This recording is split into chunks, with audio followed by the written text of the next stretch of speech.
দু জায়গায় মেনলি মূলত আপনারা জানেন প্রবলেম হয়েছিল, সুজার মোড় যেটা আছে আমাদের সুতিতে, আর ডাক বাংলো মোড় আমাদের শমশেরগঞ্জে। ঠিক আছে, ওখানে পুলিশ রোড ব্লকেড হয়, ন্যাশনাল হাইওয়ে ব্লক হয়, পুলিশ ইন্টারভেন করে, কিন্তু তারপরে পুলিশের উপরে আক্রমণ হয়। এখন ধরে পুলিশ প্রচণ্ড সংযত থেকে আমাদের যেরকম যা ড্রিলে আছে সব রকম ফোর্স মিনিমাম থেকে ম্যাক্সিমাম অবধি we try to follow that drill. তো লাঠি, গ্যাস সব রকম চালানো হয়। ইন দ্য মিন টাইম যেটা হয়, ক্রাউড আরও এক্সাইটেড, আরও ভায়োলেন্ট হয়ে যায়, এবং গভর্নমেন্ট আমাদের প্রপার্টিজ আছে, ইভেন পাবলিক বাস আছে, এগুলোতে অগ্নিসংযোগ, দোকানপাটে ভ্যান্ডালিজম।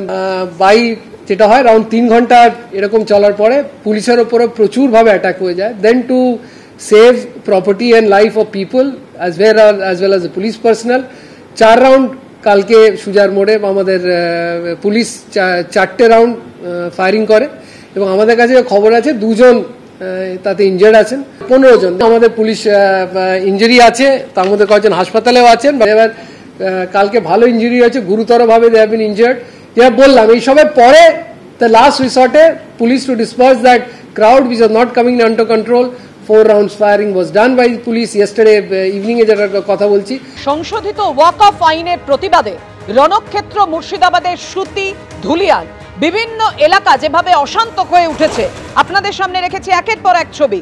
সুতি থানা সাজুর মোড় এলাকায় অবরোধ চলছিল, সেই সময় পুলিশের সঙ্গে বিক্ষোভকারীদের সংঘর্ষ বাধে।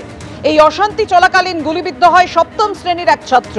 আশঙ্কাজনক অবস্থায় তাকে কলকাতায় রেফার করা হয়েছে। ওই ছাত্রকে ভর্তি করা হয়েছে বাইপাসের ধারে একটি বেসরকারি হাসপাতালে।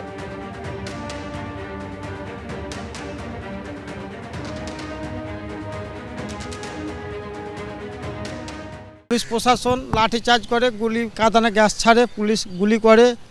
তাতেই আমার এই ভাইরা বেটাটা ওর মাসির বাড়ি থেকে আসছিল বাসুদেবপুর থেকে নিমতিতা পথে, এর মধ্যেই ওই গুলির মধ্যে পড়ে যায়। বুকে ডান দিকে গুলি লাগার পরে গুলি বেরিয়ে যায় পেছন দিক দিয়ে। এখন আমাদের ওই জঙ্গিপুর থেকে বহরমপুর থেকে আবার কলকাতা এখন নার্সিং আইসিইউতে ভর্তি আছে। কোনো বিক্ষোভে ছিল না, ও কোনো মাসির বাড়ি থেকে বেরিয়ে আসছিল। ও তো ওয়াকফ বোর্ডের সঙ্গে কোনো রাজনীতি দল, আমরা কোনোদিন রাজনীতি দল করি না, ওয়াকফ বোর্ডের সঙ্গে কোনো আমরা জড়িত নাই। ওয়াকফ অশান্তিতে তপ্ত মুর্শিদাবাদ, চলল গুলি। কড়া বার্তা দিয়েছেন রাজ্য পুলিশের DG Rajiv Kumar. Bill which has been passed ওর নিয়ে এটা হয়ে যাবে, ওটা হয়ে যাবে।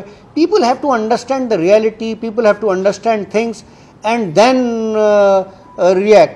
এটা করলে anyone who is taking is law in his hands, we will deal with him very, very strongly. There is no way any kind of violence can be allowed. We are there, our officers, force, other people, everyone is there on the ground. We are dealing with it, but again jeta ami bolchi, rumors have to be, rumors mongering, people have to stop. Since yesterday there were rumors, ajke sokale there was a unfortunate incident of this thing, because of which it again went into spiral. But amader jeta ache right now, the idea is to control it and control it well and punish the people.